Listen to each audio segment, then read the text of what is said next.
Esto es Hablemos de Mercado con Juan Cruz Campero y Manuel Caballero. Una mirada a las finanzas y la economía.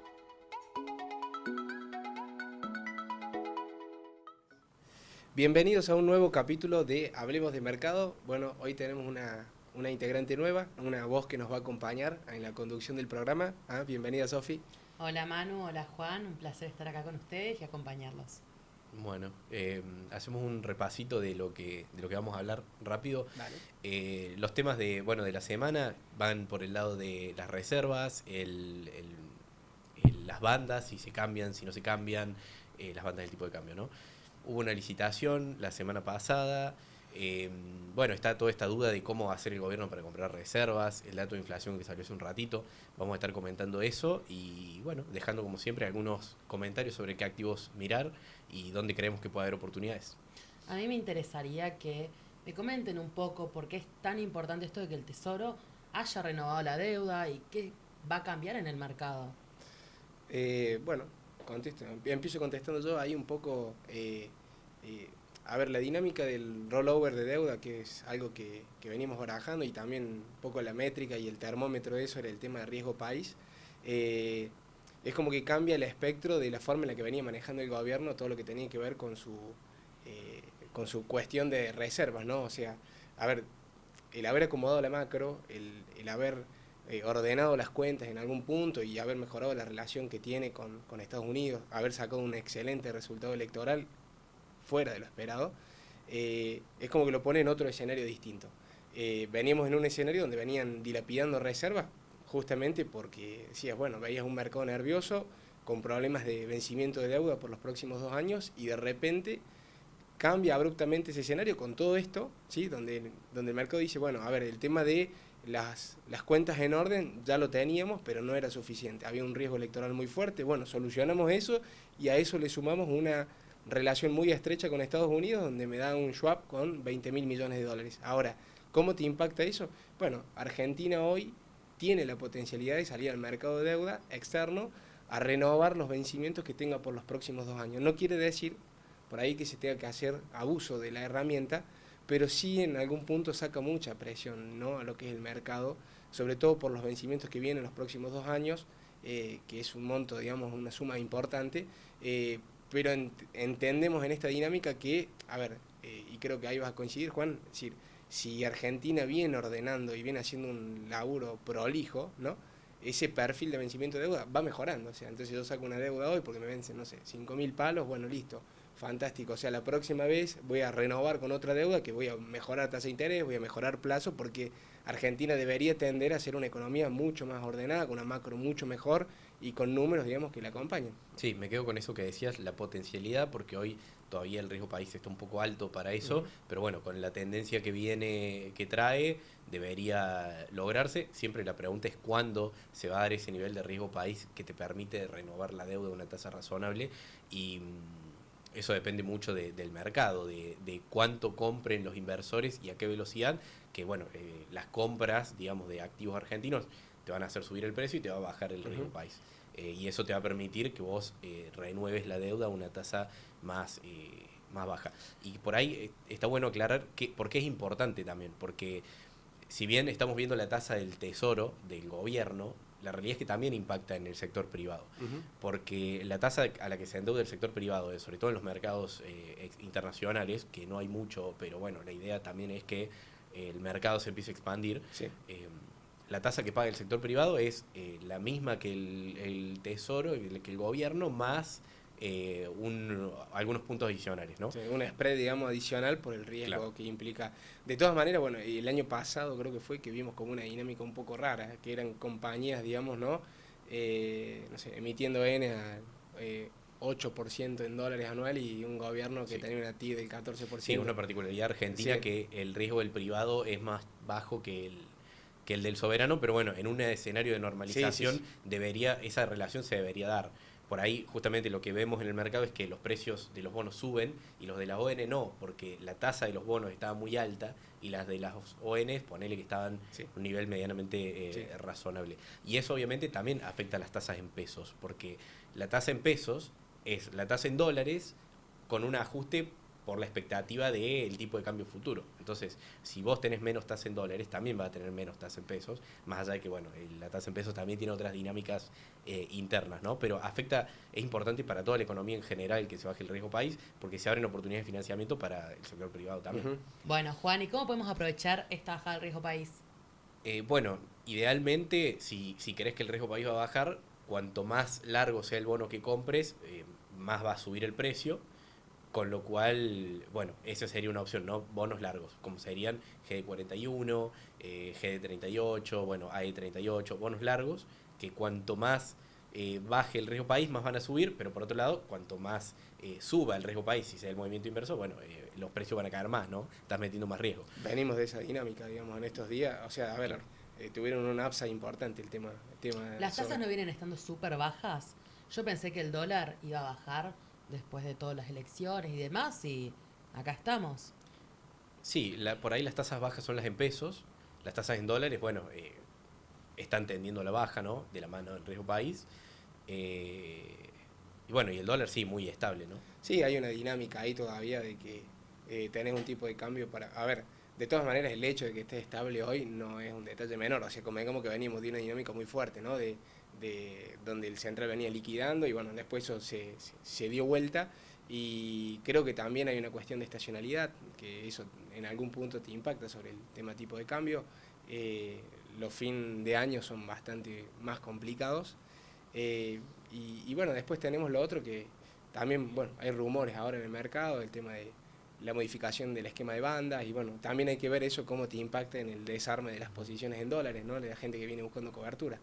Sí, ahí, volviendo un punto más sobre el tema del dólar, viene, creo que todos esperamos que bajara más rápido después de las elecciones, lo comentamos en el capítulo anterior, pero bueno, viene bajando un poco más despacio, pero viene bajando.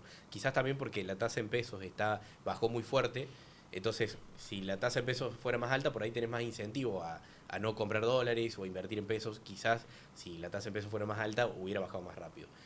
Pero bueno, ahora es la tasa que tenemos, que va en línea con la inflación más o menos, Sí. en el caso de las LECAPs entre 2 y 2,5 mensual. La inflación justo hace un ratito salió, fue de 2,3 para el mes pasado. Y después la tasa de los bonos SER, 7-9% anual. Hoy en día, con este panorama de tasas bajas, dólar estable, ¿qué decís que hay que hacer? ¿Dónde invertimos? ¿Para dónde vamos? Y ahí deberíamos buscar, digamos, hoy es como que te obliga a ser más exigente en el armado de carteras, ¿no? Porque a lo mejor apuntamos más a una economía más normalizada, ¿sí? Yo creo que ahí estamos de acuerdo con Juan en ese sentido, dependiendo del espectro de la compañía, que es lo que esté buscando, pero si uno está buscando Ns, bueno, estuve leyendo mucho y hoy lo que es materia, digamos, materia corporativos, eh, hay dificultades, ¿no? Para encontrar tasas que uno considere, vamos a decir, atractivas, ¿no? O sea, son productos de economías, obviamente, que son mucho más normalizadas, compañías que están emitiendo Ns a 10 años, con lo cual, bueno, ganar un 8% de tasa a 10 años es como que es complicado, ¿no? Porque uno dice, bueno, y si las condiciones cambian de mercado y yo Sí. me quedo con esto, Ujú. es como que no resulta tan atractivo, entonces ahí, bueno, hay posibilidades en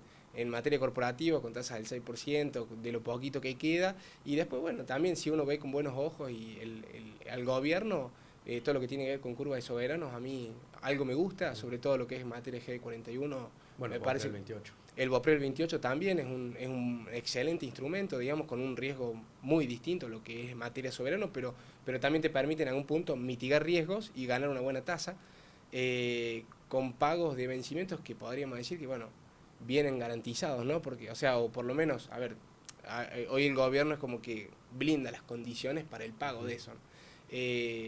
Y después, bueno, tener todo lo que tiene que ver con materia pesos, que hoy tenés tasas mucho más normalizadas que lo que veníamos viendo, que de hecho veníamos comentando también que ahí había oportunidades, ¿no? Porque eran tasas de arriba del 60% en un material ECAP cortas, y bueno, hoy tenés que buscar para encontrar algo en orden al 24% y ahí, bueno, te obliga a ser mucho más selectivo, ¿no? Sí, creo que también hay que tener en cuenta que vamos a un escenario mucho más normalizado, o Sí. ojalá vayamos a eso, donde normalmente las tasas, lo que sería tasa SER, la tasa que de los títulos que ajustan por inflación no son tasas muy altas en ningún país del mundo, No. salvo cuando tenés un problema hiperinflacionario o bueno, o situaciones más críticas como la que tuvimos los últimos años, pero o una situación muy particular como fue ahora el evento antes de las elecciones, pero normalmente las tasas que por encima de la inflación no suelen ser muy altas y van muy en línea con las tasas en dólares también. Entonces deberíamos imaginar para adelante tasas de un dígito en los bonos en dólares,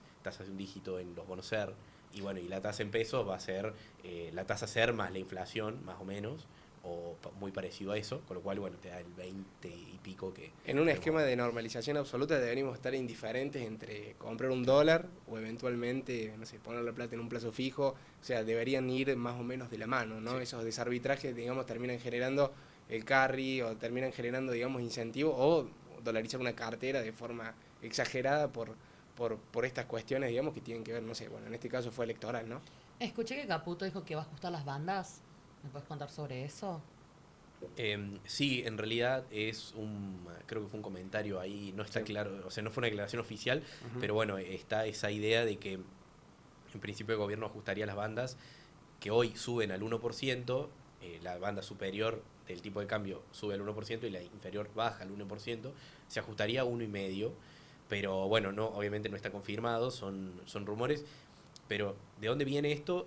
Viene de la dificultad que tiene el gobierno para comprar dólares. O sea, el gobierno necesita comprar dólares para cubrir pagos de deuda y seguir fortaleciendo el Banco Central, porque si bien hoy todo está medianamente estable, la realidad es que falta bastante por hacer. Y en ese contexto, ¿qué pasa? Que si tenés el dólar muy cerca de la banda superior, no puedes comprar, porque si compras, capaz que el precio te sube, te vas a la banda y en la banda tenés que vender, entonces te genera esa complicación de que no tenés margen de maniobra. Hoy el dólar, ya el oficial en la zona de 1400, te da un poco más de margen, pero bueno, el gobierno necesita pensar un nuevo esquema donde esté contemplada la compra de reservas. Claro, ahí el tema sería que en la medida que salgan a comprar dólares, sí, están inyectando pesos, digamos, en circulación a la calle. Entonces esos pesos al mismo tiempo te van a terminar generando después, posteriormente, presión, digamos. Salvo que, a ver, bueno, y ahí también un poco repasar todo lo que veníamos hablando de la remonetización y el punto anchor, ¿no? Como concepto fundamental en este tema de la demanda de dinero. O sea, que esa plata realmente vaya para inyectarse a la economía real. Que un poco, a ver, en línea con esto, y ahí hacerte un comentario recién que hablabas vos de las tasas, a ver, la parte positiva, porque eso también hay que recalcarlo, de esta baja de tasas y normalización de tasas, es la reactivación que te genera en materia económica, ¿no? En todo lo que tiene que ver con el sector privado. Y ahí de la mano de eso, bueno, puede venir una espiral que te vaya a generar una mayor demanda de dinero y que desde ese punto de vista que el gobierno se sienta más o menos cómodo para trabajar en un esquema de compra de dólares, o sea, para acumular mayor nivel de reservas. Ahora, es cierto que estando cerca del techo de la banda eso se torna bastante incómodo, porque obviamente que es como que estás ahí siempre, ¿no? Al borde del abismo, y ahí es como que Caputo, ese anuncio que hizo, bueno, tiene algo de sentido, ¿no? Si uno lo analiza desde el punto de vista frío de los números, decir, bueno, tendría sentido que te modifiquen eso, porque van a tratar de apuntar justamente a un tipo de cambio, bueno, que va a ir más cerquita del techo, que Sí. tampoco lo puedes tener así, inevitablemente, y ir acumulando reservas porque no sería sostenible ese esquema. Sí, obviamente una opción sería sacar las bandas. Uh-huh. El tema es que, bueno, puede ser medio complicado para eventos extremos como fue la previa de las elecciones, que si no tenés una banda, algo que te contenga el precio al alza, bueno, podés tener problemas que se disparen, digamos. Por eso normalmente los países emergentes tienen lo que se llama flotación sucia.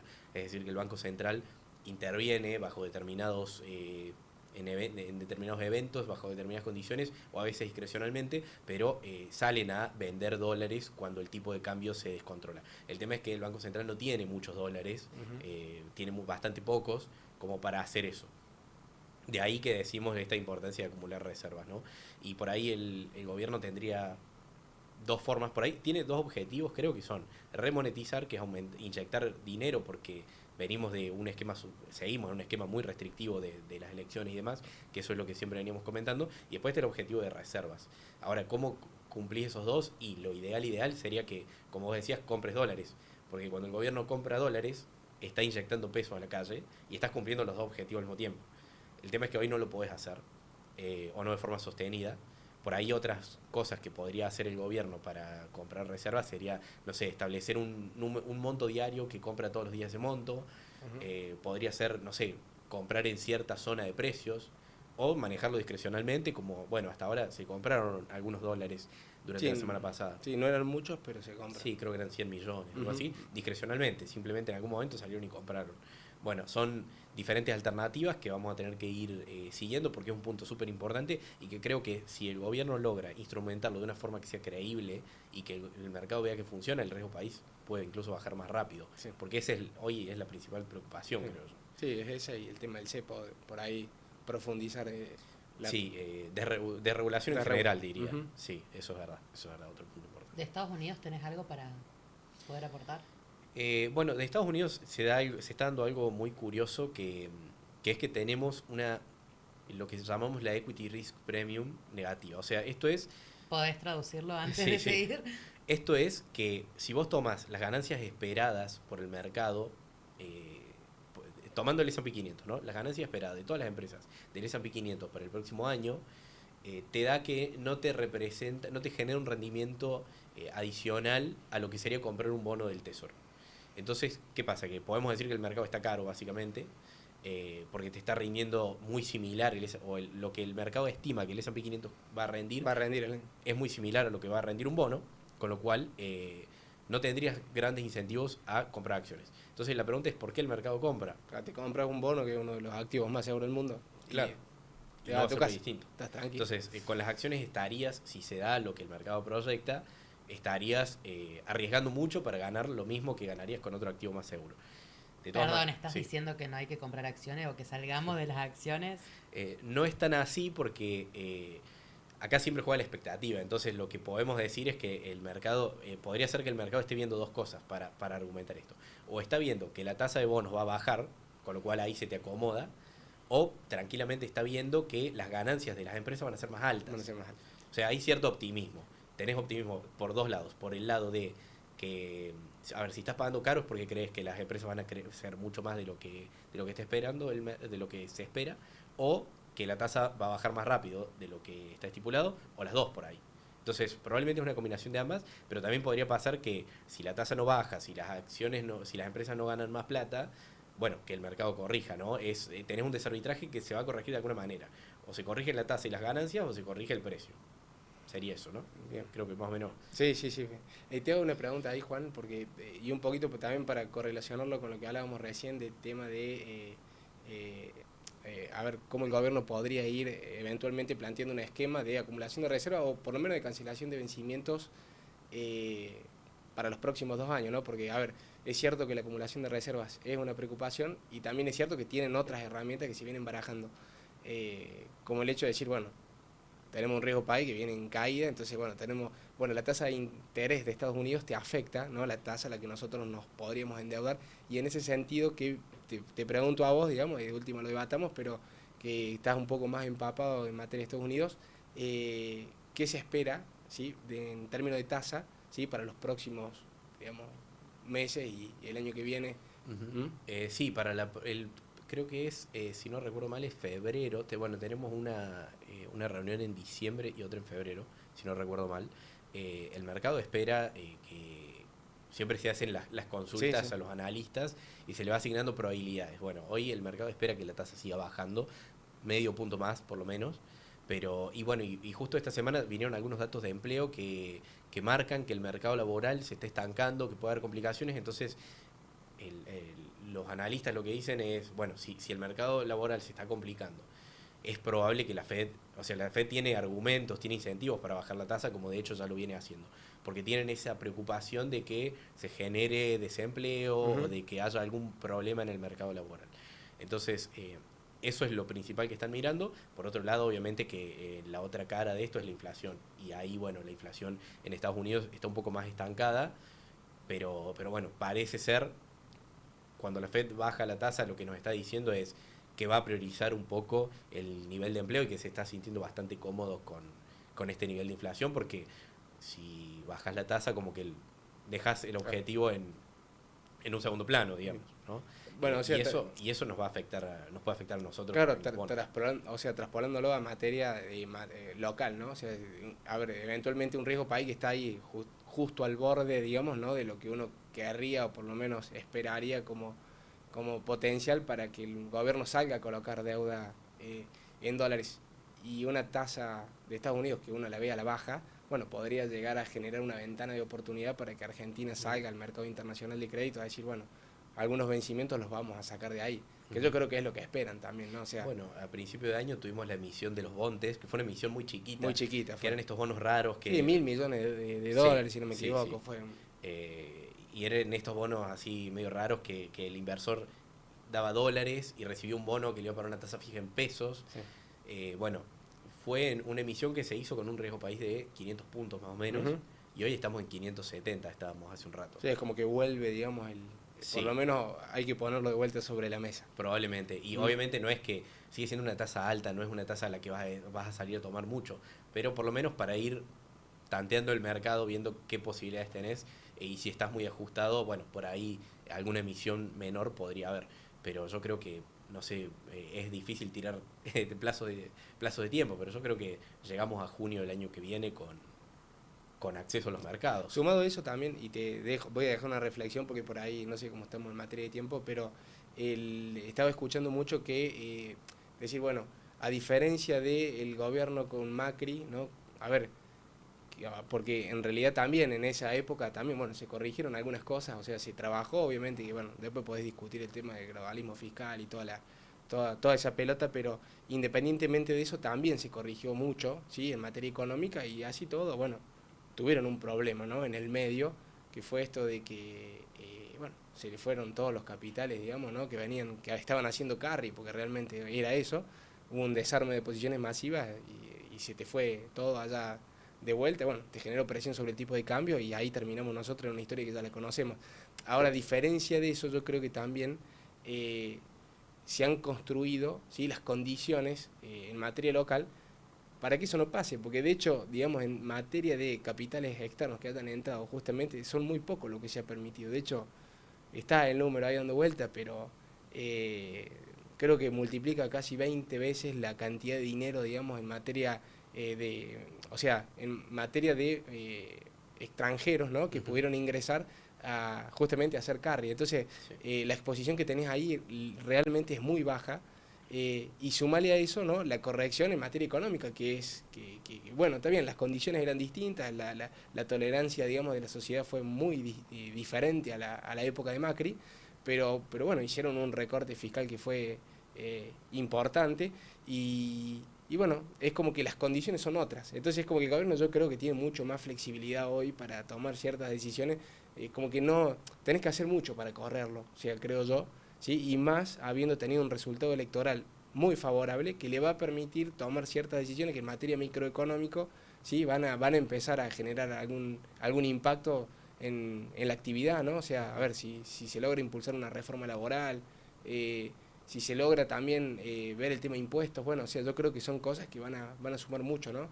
Sí, sí. Bueno, ahora tenemos, en teoría vamos a tener dentro de algunas semanas la discusión del presupuesto.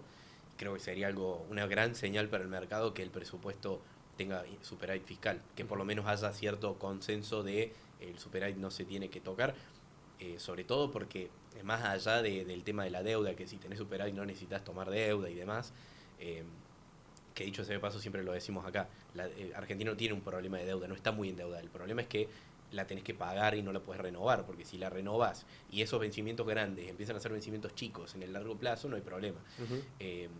Pero, sí, después tenés que generar sostenibilidad para pagar esos vencimientos claro, chicos, que es lo que es la tarea que nunca hacemos, ¿no? O sea, sí, vamos así, default, sí, acomodamos como se puede, y cuando llega el momento de pagar, otra vez sí. te Che, no me reestructuramos. dijiste que había que pagar esto. Sí, sí. Entonces, más allá de eso, que obviamente que es muy positivo, después está el tema de que si el gobierno tiene un déficit fiscal muy grande, usa los recursos de la gente, nuestros ahorros, para financiarse, y esos ahorros no quedan disponibles para el sector privado, con lo cual no vas a tener crecimiento económico, no vas a tener inversión, no se van a crear nuevos puestos de empleo, básicamente porque el sector privado no tiene cómo apalancarse. Oh. Entonces hay un doble efecto, por eso creo que es importante, más allá de la discusión por ahí más superficial de la deuda, de gastar más de lo que se tiene, de la parte moral, Sí. digamos, ¿no? También hay un argumento muy fuerte en favor del sector privado. Bien. En función a eso, se va a definir un poco si el dólar va a subir, si no va a subir. ¿Vos decís que después de la edición del presupuesto se puede llegar a disparar? Más que nada para saber si cubrirse, si no, qué hacer. ¿Qué opinas? Nosotros en ese sentido, bueno, habíamos dicho antes de las elecciones que se habían generado condiciones para que el tipo de cambio no se disparara. De hecho, a ver, y esto es, o sea, había mucho analista económico, estaba, te digo, un gran porcentaje que estaba esperando que el tipo de cambio, de hecho, no sé, el mismo JP Morgan, o sea, planteó distintos escenarios donde el más bajo era 1.700 mangos, o sea, y lo hablamos acá y dijimos, no va a pasar eso, o sea, el gobierno generó... Era Goldman Sachs, no ensuciemos el Sí, tenés razón. Ahora, las condiciones el gobierno las generó y hoy están, y es este tema de la demanda de dinero y una política monetaria extremadamente contractiva. Ahora, si de repente hoy cambiáramos un poco el objetivo, ¿no? Sí, de decir, bueno, empezamos a poner más el foco en el tema acumulación de reservas, bueno, sería lógico esperar, ¿no? Un tipo de cambio que lo dejemos correr un poquito más, de alguna manera, ya sea cambiando el tema del crawling, ¿sí? Llevándolo al 1,5% mensual, o eventualmente eliminando las bandas, ¿no? Que ahí a lo mejor hay que hacer un poquito más de... y eso tendría sentido, tener una inflación que te corre hoy al 2,3% mensual, con una renovación casi en el techo de la banda. Ahora, está bien, respiramos un poquito, pero si tenés una banda que te va corriendo un 1% por mes, con una inflación que te corre el 2,2, bueno, vamos a terminar un esquema de apreciación cambiaria. Entonces, y eso no va a ser conveniente para este objetivo de acumulación de reservas, con lo cual yo esperaría sí que el tipo de cambio en algún punto empiece en algún momento, digamos, a seguir una dinámica que sea compatible, digamos, con la inflación, ¿no? O sea, pero bueno, en términos de equilibrio, digamos, vamos a estar como estamos hoy, ¿no? O sea, vamos a ver, digamos, variables que se van a ir corriendo correlacionadas, ¿no? O sea, como sería en una economía normal, ¿sí? Pero tampoco espero un dólar a 3.500 mangos, como he escuchado por ahí, 3.000 pesos, o sea, eso me parece un disparate y eso no va a pasar. O sea, No, eso olvídate. Tiene que pasar algo muy catastrófico. Así que bueno. Me parece un buen cierre porque, nada, es lo que todo el mundo quiere saber siempre el dólar, pero hay que tener en cuenta también que diciembre tiene estacionalidad a favor del peso, porque hay pagos de aguinaldos, todos nos queremos, no sé, ir de vacaciones, bueno, salvo ahora se vacaciona mucho afuera, por ahí va a ser demanda de dólares. Sí, pero ahí... tenés pago de aguinaldos, tenés las fiestas, entonces normalmente diciembre es un mes tranquilo en términos cambiarios, y si a esto le sumamos, o sea, yo coincido con vos, no hay argumentos para que el dólar se dispare hoy, así que no quita que no pueda subir, ¿no? Pero estamos hablando de movimientos razonables, sin ninguna disparada ni a 1.700, ni que se rompan las bandas, nada de todo eso. Creo que todos esos incendios ya están bastante aplacados. La Sofi quiere que nos juguemos así con este tipo de respuestas, ¿no? Después te queda grabado, ¿no? Bueno, chicos, me encantó estar acá. Les agradezco muchísimo la invitación. Bueno, Sofi, muchas gracias a vos, Juan, y bueno, nos vemos la semana que viene en otro capítulo de Hablemos de Mercado.